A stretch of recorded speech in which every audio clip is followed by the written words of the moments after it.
Ok, quando a gente vai falar do suicídio, a primeira coisa que a gente tem que pensar é que o suicídio se faz presente na história da humanidade, basicamente desde quando a gente se faz humano, né? Se você lançar um olhar na antiguidade, Idade Média, Idade Moderna, agora de forma mais contemporânea, a gente sempre vai ver que em dado momento o ser humano, né, o homem, questiona a sua existência e tem a opção, se eu posso assim dizer, de findar com a sua existência. Por quê? Né? Porque somos a única espécie que, quando cometemos suicídio, né? Ao mesmo tempo somos a única espécie que temos uma dimensão da morte, né? Do fim dessa existência. E por vezes optamos por tal de forma intencional, né? Talvez o suicídio seja um grande paradoxo, né? Ele entrelaça uma vontade de morrer e uma vontade de viver sem aquilo que o estimula a morrer. É como se, quando muitas das vezes, estou falando de uma forma generalista, mas sem querer generalizar, né? Muitas das vezes aquele que se mata gostaria, na verdade, de matar aquilo que o mata. Eu me expresso de forma clara. O suicídio, ele pode por vezes parecer como uma porta da esperança para acabar não com a vida em si, mas com o sofrimento que habita nesse sujeito. E existe sim muito preconceito, existe um tabu muito grande com o suicídio, né? O suicídio desafia algumas ordens, né? Ele desafia a ordem religiosa, né? Até poucos séculos atrás não se tocavam os sinos das igrejas àqueles que se matavam, para aqueles que se matavam. O suicídio desafia a ordem médica, né? Hoje com tantos recursos, né? Para o prolongamento da vida, aquele que suicida se esquiva dessa assistência, né? E também o suicídio, ele também é um questionamento do nosso sistema capitalista, eu acho, assim, eu penso que como você não quer estar aqui, como você não quer estar produzindo, aproveitando, consumindo, né? Então, o suicídio talvez seja um berro a que se questionar a vida em si, com uma questão social, né, e uma questão individual também. Social porque quando a gente pensa nessa vida em civilização, nós percebemos muitos absurdos, né? Quem destaca isso é o Camus, né? Alberto Camus, filósofo argelino francês, né? Descendência argelina, na verdade nasceu na Argélia e nos traz essa questão do absurdismo da vida, né? De que às vezes o suicídio se mostra muito sedutor, mas eu acho que no final da sua obra, não sou um grande conhecedor da filosofia, ele deixa uma mensagem de que há como lidar com esse absurdo de outra forma, né? Trazendo uma perspectiva de esperança, apesar das imperfeições, né? Das questões dolorosas inerentes à nossa condição humana. É importante a gente estar debatendo de forma sensata sobre o suicídio, né? Porque o suicídio é uma causa de morte que se destaca em uma população jovem, né? Uma população que poderia estar amando e trabalhando, que, de forma, por vezes questionadora, como eu falei anteriormente, às vezes por vezes impulsiva, num ato de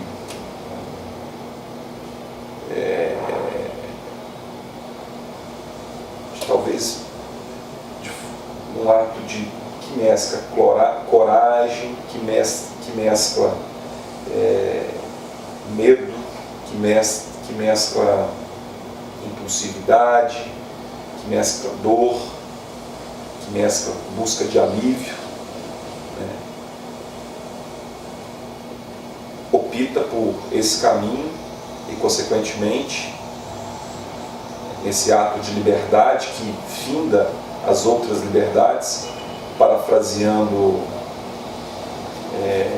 um outro filósofo, com o suicídio, segundo Sartre nos dizia, os problemas não recebem qualquer solução e a própria significação dos problemas permanece indeterminada. Seria, sim, uma liberdade que finda as outras possíveis liberdades, outros atos de liberdade, né? Então, eu deixo de ter outras perspectivas com esse ato, né? E por vezes, aquele que tenta o suicídio não consegue de fato suicidar, né? E como é que fica esse sujeito? E quando consegue, como é que fica essa família, né? A gente pensando na pós-venção, né? No cuidado com aqueles que ficam, no sobrevivente, com os sobreviventes, né? Porque mediante o suicídio consumado,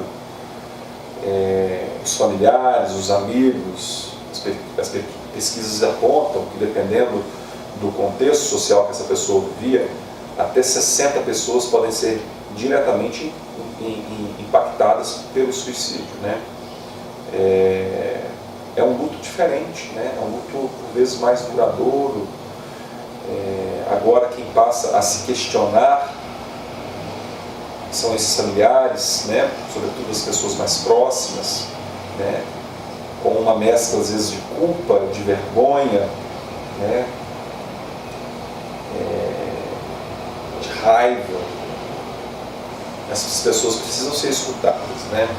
As pessoas precisam ser acolhidas. Por vezes, essa sensação de culpa pode fazer com que elas se sintam um pouco responsáveis pelos atos do suicida, né? O que eu poderia ter feito diferente, né? Gerando, por vezes, uma sensação de impotência, né?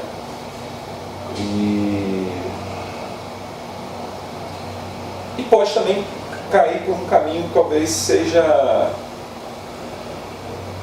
menos doloroso, que entender, compreender o suicídio como uma manifestação daquele que comete o suicídio, né? Por vezes fez de tudo, né?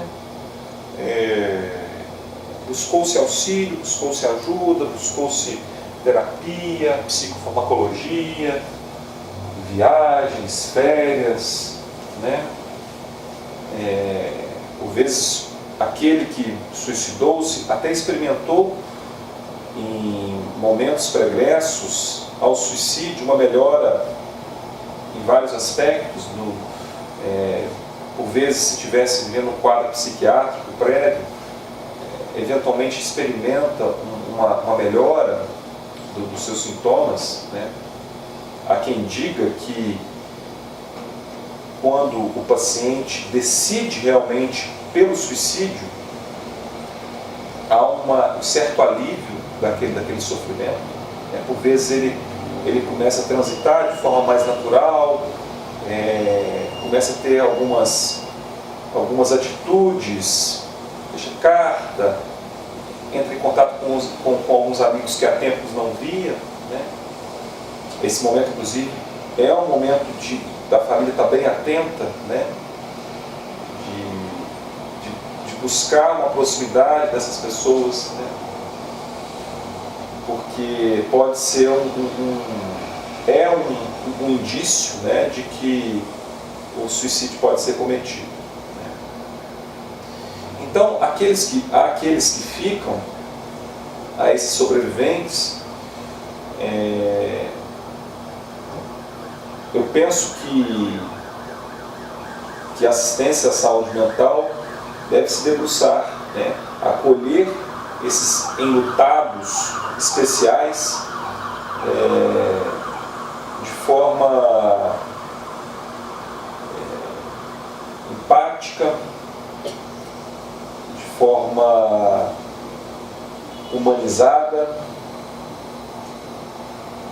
tentando buscar um trabalho com sentimento de culpa, de raiva, né?